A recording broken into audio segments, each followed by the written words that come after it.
The sleek black credit card hit the marble floor with a sharp click that seemed to echo through the entire mansion. Kofi Mensah, one of Africa's youngest billionaires, stood frozen in the doorway of his luxury boutique, his hand trembling as he stared at the receipt in his other hand. $300. That's all she had spent. $300 that had just shattered everything he thought he knew about loyalty, love, and trust. But I'm getting ahead of myself. Let me take you back to where this all began, because what you're about to hear is going to blow your mind. What would you do if you had all the money in the world, but couldn't trust a single soul around you? Viewers, before we dive into this incredible story, please do me a favor and help to subscribe right now. Drop a like on this video. It actually helps more than you think. And comment below where you're watching from. Are you in Lagos, New York, London, Jamaica, Canada? I want to know. Now let me tell you about Kofi Mensah. At 32 years old, this man had built a tech empire that stretched from Accra to Atlanta. His apps were on millions of phones. His face was on magazine covers. Women threw themselves at him everywhere he went. But here's the thing about being that rich and that successful. When you're young, you start to wonder who really loves you for you and who just loves your bank account. Kofi had learned this lesson the hard way. 3 years ago, his fiancée, a woman he'd planned to marry, had been caught transferring money from his accounts to her secret boyfriend. The betrayal had cut so deep that Kofi had built walls around his heart thicker than the security around his mansion in Banana Island. His mansion was something else, a sprawling estate with 12 bedrooms, an indoor pool, a cinema, and staff quarters that were nicer than most people's actual homes. He had drivers, security guards, a personal chef, gardeners, and one maid who had been with him since before he made his first million. Her name was Ama. Ama Osi was 28 years old, originally from a small village outside Kumasi. She had come to Lagos 7 years ago with nothing but a worn suitcase and a dream of sending money back home to her sick mother and 3 younger siblings. She'd started as a housekeeper for Kofi's elderly neighbor, and when that woman passed away, she'd recommended Ama to young Kofi, who was just starting to see his first success. Ama was different from everyone else in Kofi's life. She never asked for anything, never gossiped about his business, never tried to take selfies with him or post about working for a billionaire. She just quietly did her job, kept his home spotless, and somehow always knew when he needed his favorite meal after a hard day. She was invisible in the way that good help often is, part of the furniture, background noise in the symphony of his lavish life. But Kofi barely noticed her. To him, she was just the maid. Now, Kofi had recently started seeing 3 women, not seriously, just casually dating, trying to figure out if any of them might be worth taking a chance on again. There was Zara, a stunning model with over 2 million Instagram followers. There was Naledi, a successful lawyer who matched his ambition and drive. And there was Thandiwe, a sweet kindergarten teacher he'd met at a charity event, who seemed genuinely uninterested in his money. Each of them was beautiful. Each of them was accomplished. Each of them said all the right things. But Kofi's heart was still locked up tight, protected by suspicion and doubt. That's when his best friend Marcus came over one night with a bottle of whiskey and an idea. "Brother, you're never going to trust anyone again if you keep going like this," Marcus had said, pouring them both a drink in Kofi's study. "You need to test them. See who they really are when they think no one's watching." "Test them how?"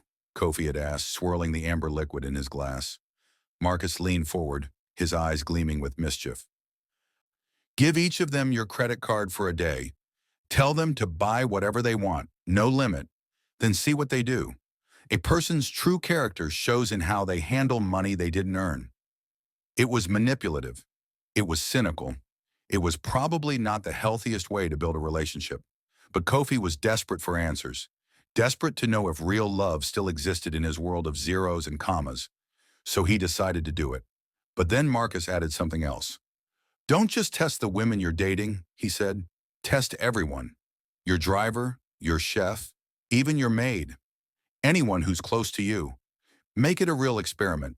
See who's really loyal." And that's how Ama ended up as the 4th person in Kofi's twisted test, though she had no idea she was competing against anyone.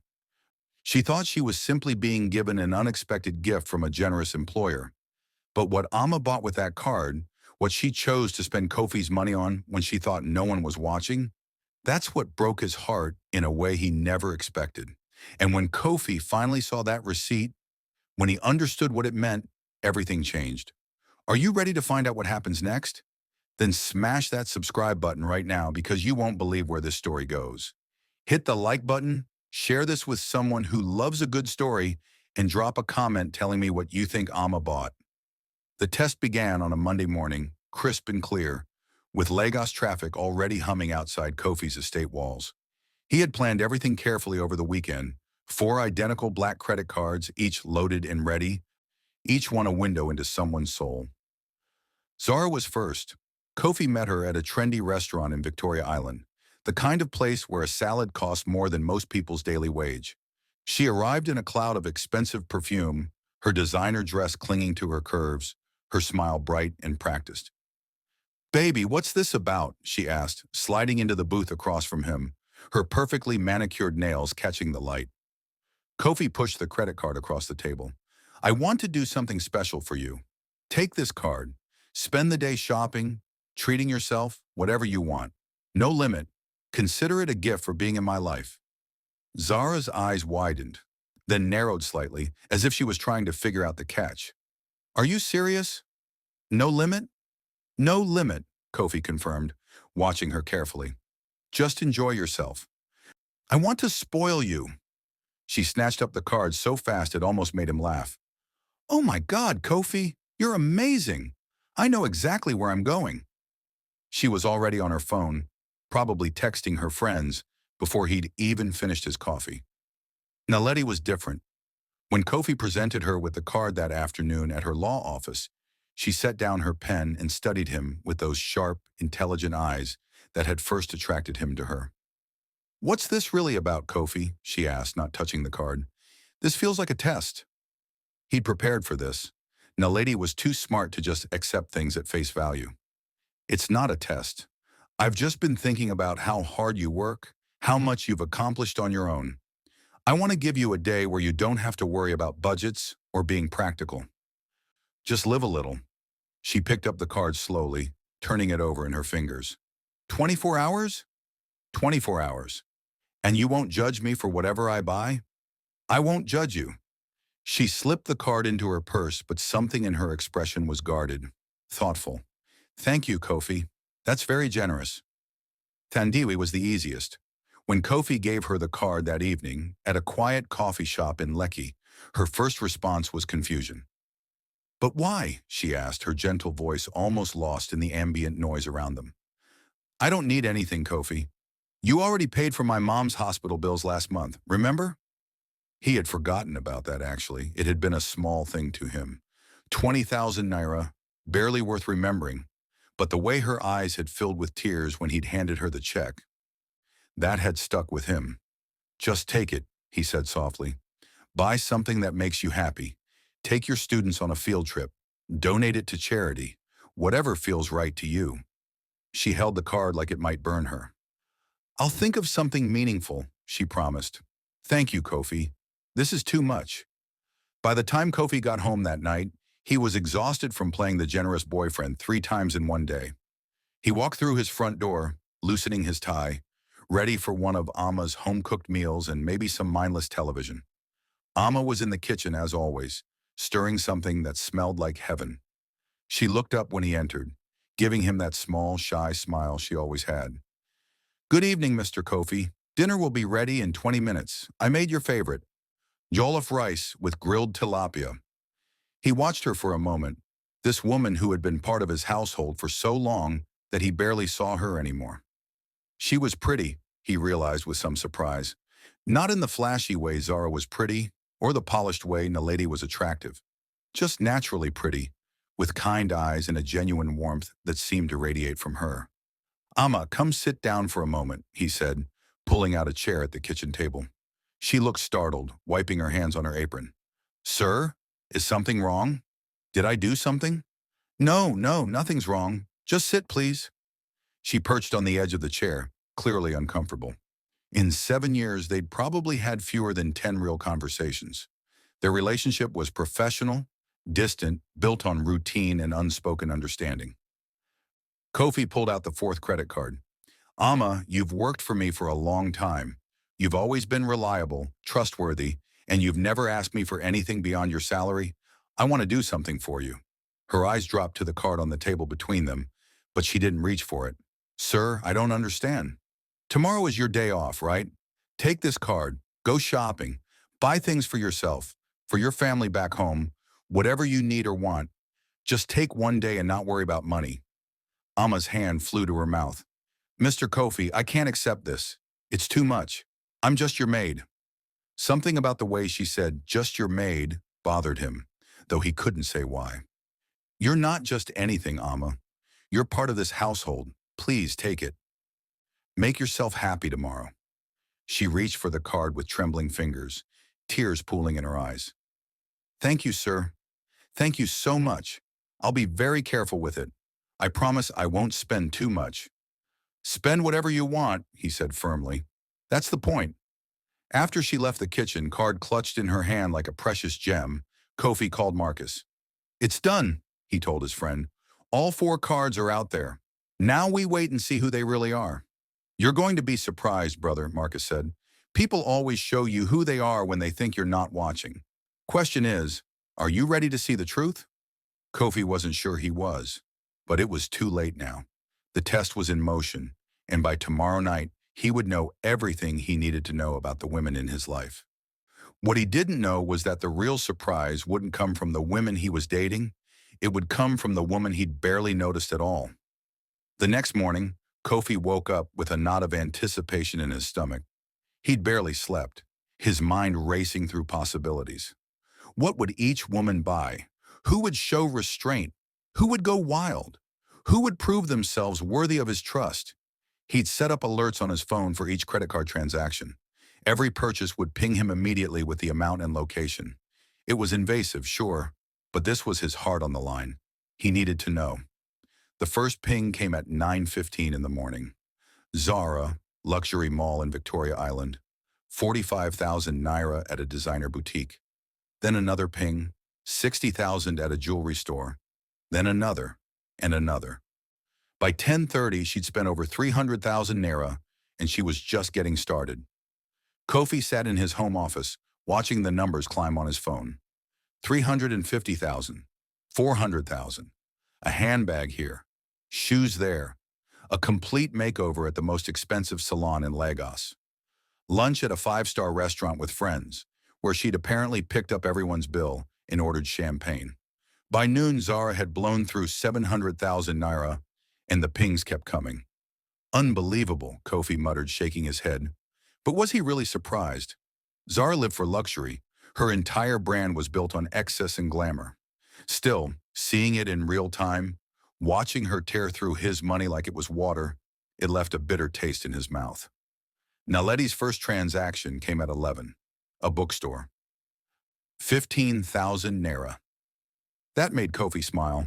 Of course she'd started a bookstore. The next ping showed a payment to a women's shelter, 50,000 naira. Then a purchase at a professional clothing store.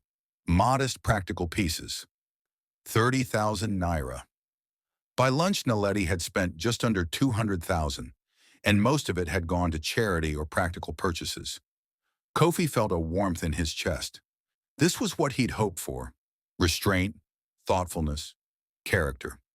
But then the afternoon pings started coming. A spa day, an expensive restaurant, designer shoes, a luxury watch. The amounts got bigger.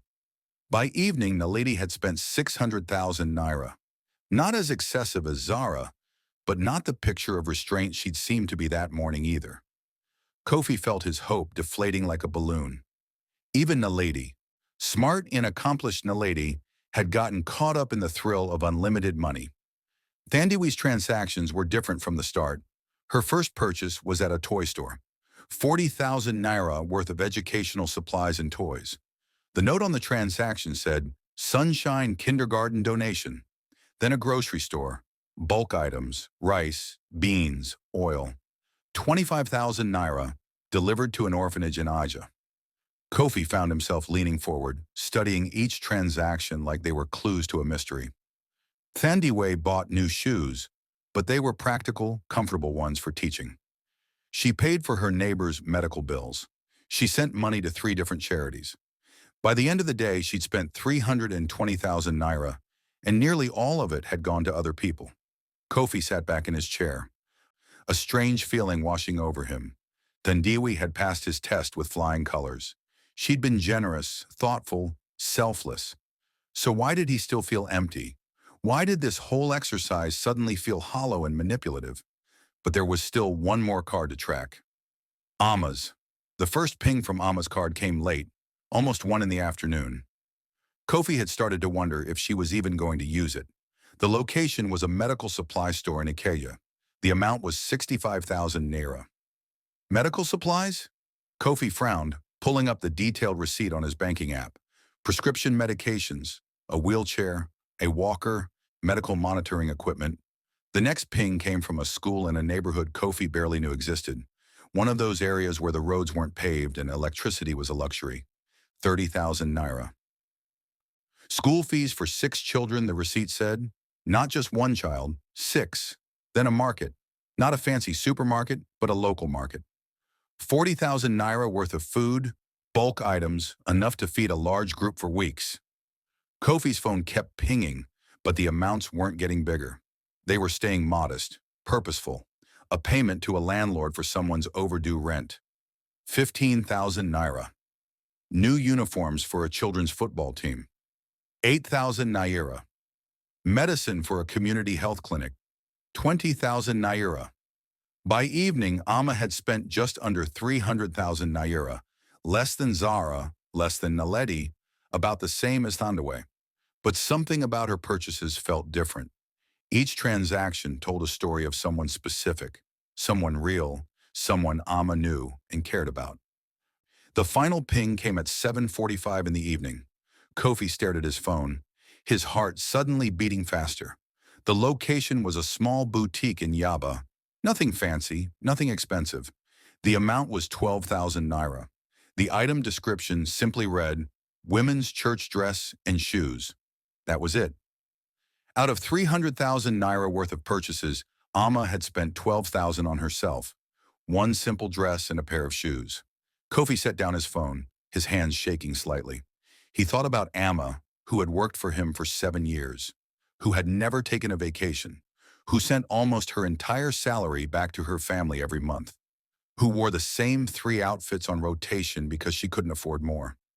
She'd been given unlimited money for a day, and she'd spent it saving lives, changing lives, helping people Kofi would never meet.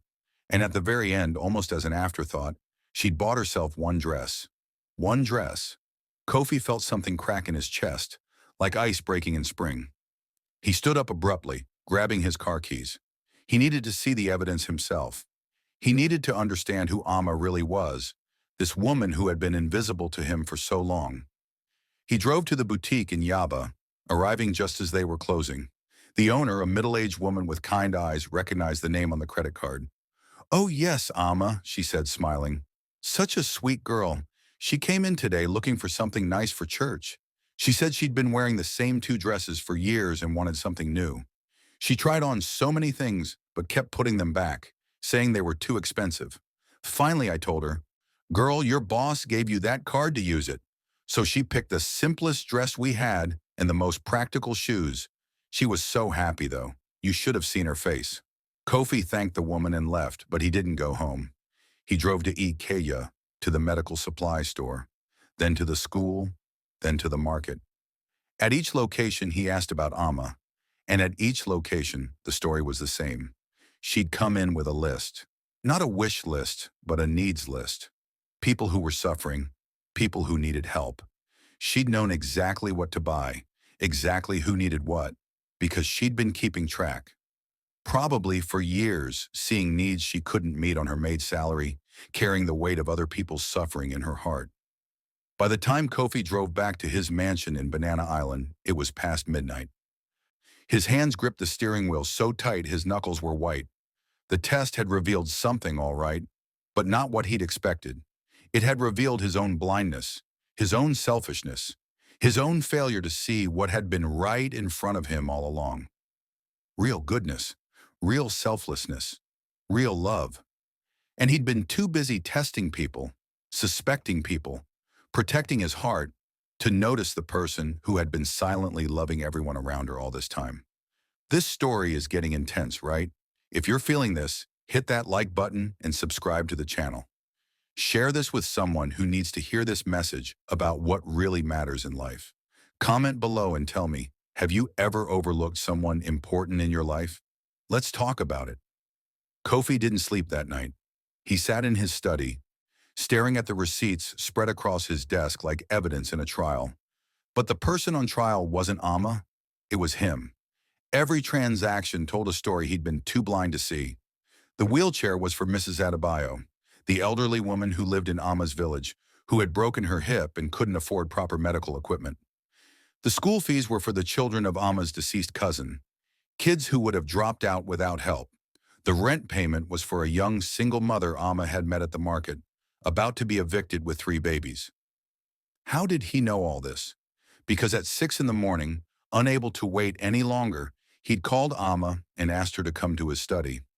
She appeared 20 minutes later, still in her nightclothes with a wrapper thrown over them, her face creased with worry. "Mr. Kofi, is everything all right?" "It's so early." "Sit down, Amma," he said, his voice rough from lack of sleep. She sat, her hands folded in her lap, her eyes wide with concern. "Sir, if I spent too much yesterday, I can pay you back. I kept all the receipts. I can work extra hours, reduce my salary, whatever you need." "Tell me about the wheelchair," Kofi said, ignoring her offer. Amma blinked. "Sir? The wheelchair you bought yesterday. Who was it for?" Her face softened. "Oh, that was for Mrs. Adebayo. She helped raise me when my mother was sick. She fell 3 months ago and has been crawling around her house because she can't afford a wheelchair. I've been saving to buy her one. But yesterday, when you gave me the card, I thought maybe I could finally help her." "And the school fees? For 6 children?" "My cousin died 2 years ago. Her husband abandoned the children. They're living with her mother, my aunt, who sells vegetables at the market. The kids were about to drop out of school. I send what I can, but it's never enough." Her voice cracked. "Yesterday, I could finally pay their fees for the whole year. Do you know what that means? They can stay in school. They have a chance." Kofi felt his throat tighten. "Why didn't you ever tell me about any of this?" Amma looked confused. "Tell you what, sir, that you were carrying all these burdens, that all these people depended on you, that you needed help." She smiled sadly. "Mr. Kofi, you already helped me. You pay me well. You gave me a job when I had nothing. These are my responsibilities, not yours. Why would I burden you with them?" "Because I could have helped," Kofi said, his voice rising with emotion he couldn't contain. "Do you know how much money I spend on things that don't matter? On cars I don't drive? On watches I don't wear? And you've been here for 7 years, struggling to save lives with your salary. And I never even asked. I never even saw you." Amma's eyes filled with tears. "You saw me, sir. You gave me work. You gave me dignity. That's more than most people would do." "No," Kofi said firmly, standing up and walking around the desk to face her. "I didn't see you. I saw a maid. I saw someone who cleaned my house and cooked my food. But I didn't see Amma. I didn't see this woman with a heart so big she'd spend a once-in-a-lifetime gift on everyone but herself." He picked up the receipt from the boutique, the one for 12,000 naira. "One dress, out of everything you could have bought. You spent 12,000 naira on yourself. One dress." Amma wiped her eyes. "It's a very nice dress, sir. I'll wear it to church on Sunday. I'm very happy with it." Kofi felt something break loose inside him, something that had been frozen for 3 years. "Tell me about everyone you helped yesterday. I want to know all of them, every single person." So Amma told him, and with each story, Kofi felt smaller and smaller. The young mother facing eviction was someone Amma had met at the market, struggling with 3 babies while her husband was in prison. The community health clinic was run by a nurse who treated poor families for free, operating on donations alone. The children's football team was a group of boys from a rough neighborhood who stayed off the streets by playing football, but their uniforms were rags. "I've been keeping a list," Amma admitted quietly. "In my room, I have a notebook. Every time I meet someone who needs help, I write it down. I pray over it. And whenever I have a little extra money, I try to help one person. Yesterday was like all my prayers being answered at once. Can I see it? Kofi asked. The notebook? Amma hesitated, then nodded. She left and returned a few minutes later with a worn spiral notebook, its pages filled with names and needs written in careful handwriting. Kofi flipped through it, his vision blurring. There were hundreds of names, hundreds of people Amma had been carrying in her heart, people she couldn't help but refused to forget. Next to each name was a note about what they needed, and in many cases, a small check mark with a date showing when Amma had managed to help them, usually with amounts like 1,000 naira, 2,000 naira, whatever she could spare from her salary. Amma, Kofi said, his voice breaking, how do you live like this? How do you carry all this weight? She smiled through her tears. It's not weight, Mr. Kofi. It's love. When you love people, their problems become your problems. Their pain becomes your pain. But their joy also becomes your joy. Yesterday, when I saw Mrs. Adebayo in that wheelchair, when she cried and could move around her house again, I felt like I could fly. That's not weight. That's purpose. Kofi set down the notebook, his hands shaking. He thought about the three women he'd been testing. Zara with her shopping sprees and champagne. Naledi with her mixed bag of charity and luxury. Even sweet Thandiwe with her generous heart. They had all spent his money. Some wisely, some foolishly. But Amma had transformed his money into something else entirely. She'd turned it into hope, into healing, into second chances for people who had no one else. And she'd done it without thinking twice, without keeping anything for herself except one simple dress. I need to tell you something, Kofi said, his voice steady now. Yesterday wasn't just a gift. It was a test. I gave credit cards to 4 people to see what they would do with unlimited money. I wanted to know who I could trust, who was real. Amma's face fell. Oh, so you were watching what I bought? Every transaction, Kofi admitted. And Amma, you didn't just pass the test. You showed me what I've been missing my whole life. You showed me what it means to actually love people, not just say you do. Not just post about it or donate to make yourself feel good, but to really see people suffering and do something about it. He took a deep breath. I've been so focused on protecting my heart, on making sure people don't use me for my money, that I forgot money is supposed to be used. For good, for helping, for changing lives. You remembered. You've been remembering every single day while I forgot. Amma stood up, wringing her hands. Mr. Kofi, I don't understand what you're saying. I'm saying you've changed everything, Kofi said. I'm saying I've been looking for something real, something genuine, and it's been in my house all along. I'm saying that I see you now, Amma, really see you, and I'm in awe. The morning sun was streaming through the study windows now, painting everything gold. Amma stood there in her wrapper and nightclothes, tears streaming down her face, looking more beautiful to Kofi than anyone he'd ever seen. But before either of them could say another word, Kofi's phone rang. It was Marcus.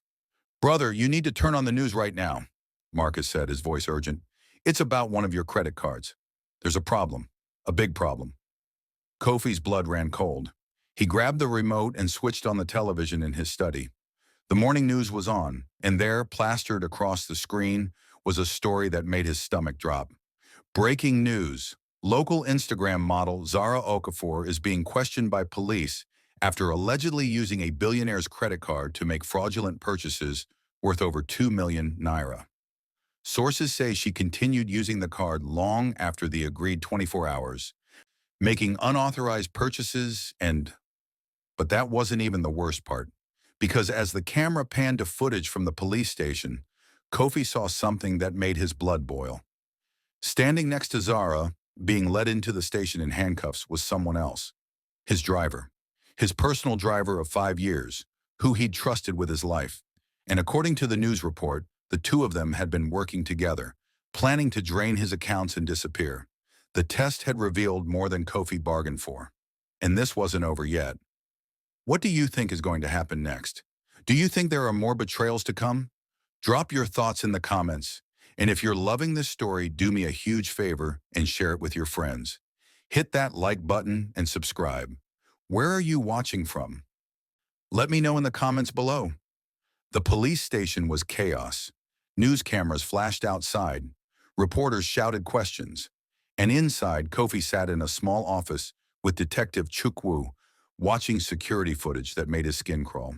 They'd been planning this for 3 months, Detective Chukwu explained, pointing at the screen. Your driver, Emmanuel, met Zara at a club. When he found out she was dating you, they hatched a plan. She'd get close to you, get access to your finances, and they'd split whatever they could steal. On the screen, Kofi watched Emmanuel and Zara meeting in parking lots, exchanging information, laughing about how easy it would be to fool the rich, trusting billionaire. The credit card test actually saved you, the detective continued. If you hadn't been monitoring the transactions so closely, they would have drained your accounts last night. Emmanuel had copied your security codes. Zara had collected information about your banking. They were ready to move. Kofi felt sick. 5 years. Emmanuel had worked for him for 5 years. He'd driven Kofi to his mother's funeral. He'd been there for every major moment of Kofi's life, and all of it had been a lie. What about the others? Kofi asked. Naledi? Thandiwe? Clean, both of them, Detective Chukwu said. We investigated everyone as part of the case. The lawyer, Naledi, she actually called us herself this morning. She said she felt guilty about spending so much of your money and wanted to return half of it. The teacher, Thandiwe, she's exactly who she appears to be. Good person, clean record, genuinely kind. Kofi nodded numbly. 2 good women, 1 criminal, and 1 employee who'd betrayed him. But none of that mattered as much as what he'd discovered about Amma. And the maid? The detective asked, flipping through his notes. Amma Osei? We ran her background too. Sir, I have to tell you, in 20 years of police work, I've never seen anyone like her. She's been sending money to 17 different families for years. She volunteers at 3 different orphanages. She's never even gotten a parking ticket. That woman is a living saint. A living saint who Kofi had treated like furniture for 7 years. After giving his statement and pressing charges against Zara and Emmanuel, Kofi drove home in a car provided by the police, since his driver was in jail. The mansion felt different when he arrived. Emptier, like he was seeing it for the first time. Amma was in the kitchen preparing lunch, her new church dress hanging on a hook by the door, still in its plastic covering. She looked up when he entered, concern flooding her face. Mr. Kofi, I saw the news. Are you all right? I can't believe Emmanuel would do such a thing. And that woman, Zara. I'm fine, Kofi said, though he wasn't sure it was true. Can we talk? They sat at the kitchen table, the same place where he'd given her the credit card 2 days ago. 2 days. It felt like a lifetime. I need to apologize to you, Kofi began. Sir, you don't need to apologize for anything. Please let me finish. He took a deep breath. For 7 years, you've worked in this house. You've made it a home. You've cared for me in ways I never acknowledged or appreciated. You've been loyal, honest, and kind. And I never saw you? Not really. I saw what you did for me, but I never saw who you were. Amma's eyes glistened. You gave me a job when I needed it most, Mr. Kofi. You've always been fair to me. Fair isn't enough, Kofi said. I've been so obsessed with protecting myself from people who might use me that I never stopped to appreciate the people who were genuinely good. You showed me something these past 2 days. You showed me what it means to be rich in the ways that actually matter. He pulled out his phone and opened his banking app. I want to do something if you'll let me. That notebook of yours with all those names. I want to help them, all of them. Amma's hand flew to her mouth. Mr. Kofi, that's too much. There are hundreds of people in that book. Then we'll help hundreds of people, Kofi said simply, and I want you to lead it, not as my maid, but as the director of a foundation, the Amma Osei Foundation for Community Support. You'll have a real salary, a real budget, and the power to change lives the way you've been dreaming of doing. Tears streamed down Amma's face. I don't know what to say. Say yes, Kofi urged. Say you'll let me be part of what you've been building. Say you'll teach me how to see people the way you do. Yes, Amma whispered. Yes, of course, yes. They spent the rest of the afternoon going through her notebook together, making plans, calculating budgets. Kofi called his accountant and lawyer, setting up the foundation that very day. By evening, the Amma Osei Foundation was real, funded with 10 million naira as a start, with more to come. But something else was happening too, something neither of them had expected. As they worked side by side, Kofi found himself noticing things about Amma he'd never seen before. The way she laughed, full and uninhibited, when they figured out how to help an entire village get clean water. The way her eyes lit up when she talked about the children she hoped to send to university. The way she made him want to be better, do better, see better. And Amma, for her part, was seeing a different Kofi. Not the distant billionaire who barely acknowledged her existence, but a man who was genuinely trying to change. A man who listened when she spoke about the people she cared about. A man who was willing to admit he'd been wrong and do something about it. 3 months later, the foundation had changed over 300 lives. Mrs. Adebayo was walking again. Amma's cousin's children were excelling in school. The community health clinic had new equipment. The football team had won their first tournament in proper uniforms. And Kofi had changed too. He'd broken up with Naledi, amicably, admitting that his heart wasn't in it. He'd stopped obsessing over who might betray him and started focusing on who he could help. He'd started volunteering at the foundation, meeting the people whose names filled Amma's notebook, hearing their stories firsthand. The mansion in Banana Island was still impressive, but now it felt like more than just a display of wealth. It was the headquarters of something meaningful. The foundation operated out of several rooms Kofi had converted into offices. People came and went, seeking help, offering help, building community. And through it all, Kofi and Amma worked side by side. Their relationship shifted slowly, naturally, like seasons changing. From employer and employee to colleagues to friends to something neither of them had words for yet. One Sunday morning, Kofi asked if he could go to church with Amma. She wore her new dress, the one she'd bought with his credit card, and he wore a simple shirt and slacks, not the designer suits he usually favored. The church was small, crowded, alive with music and joy. People greeted Amma with huge smiles and warm embraces. They knew her, loved her, depended on her. And when they met Kofi, they thanked him for partnering with Amma to help their community. But they didn't thank him because he was a billionaire. They thanked him because he'd seen what they'd always seen, that Amma was special, that she was a blessing, that she was exactly the kind of person the world needed more of. During the service, as the choir sang and people clapped and danced, Kofi looked over at Amma. She was glowing, her face radiant with joy and faith. And in that moment, he knew.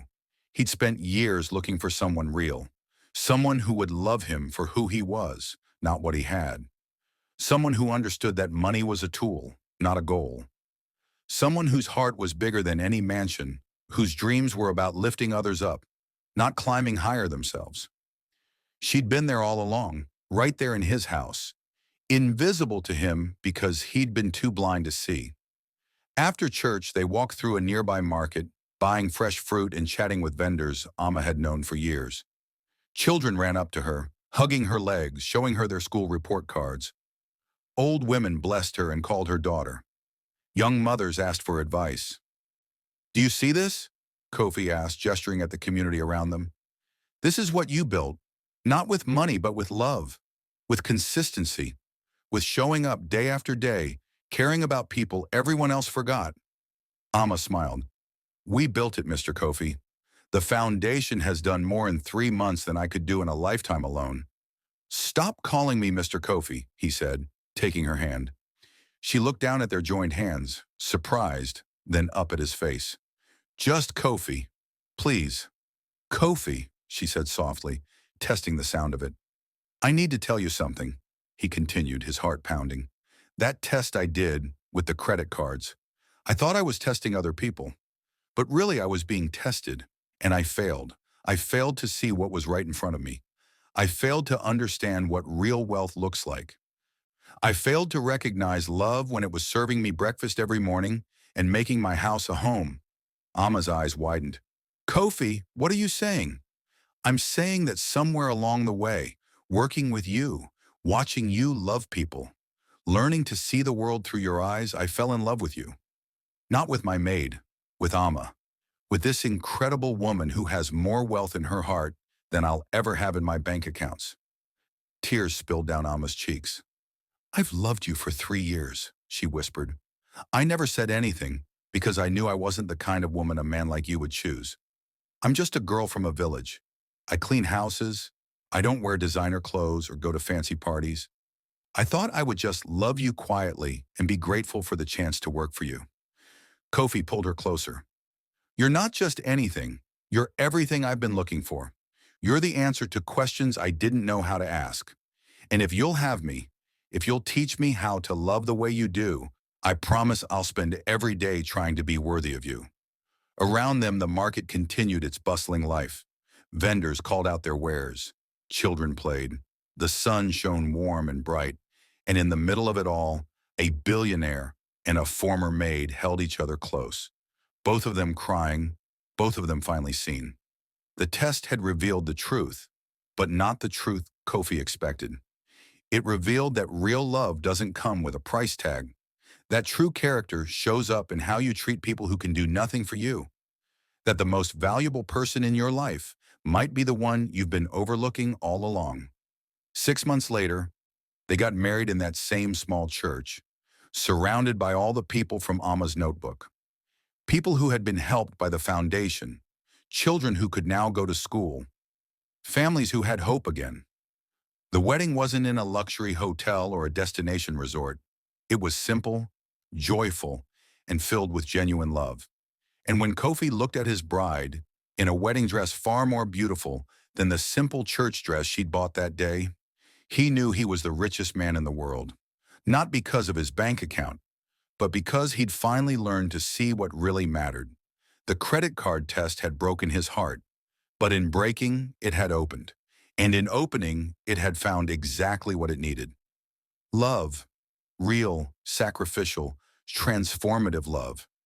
And it had been there all along, wearing an apron, cooking his meals, and quietly changing the world one person at a time. So what did you think of this story? This is why I love sharing these tales, because they remind us what truly matters in life. If this story touched your heart, please hit that subscribe button right now. My mom said I can't reach 1,000 subscribers, so let's prove her wrong together. Smash that like button, share this video with everyone you know, and turn on notifications so you never miss stories like this. Comment below and tell me, have you ever overlooked someone important in your life? What would you have bought with that credit card? I want to hear from you.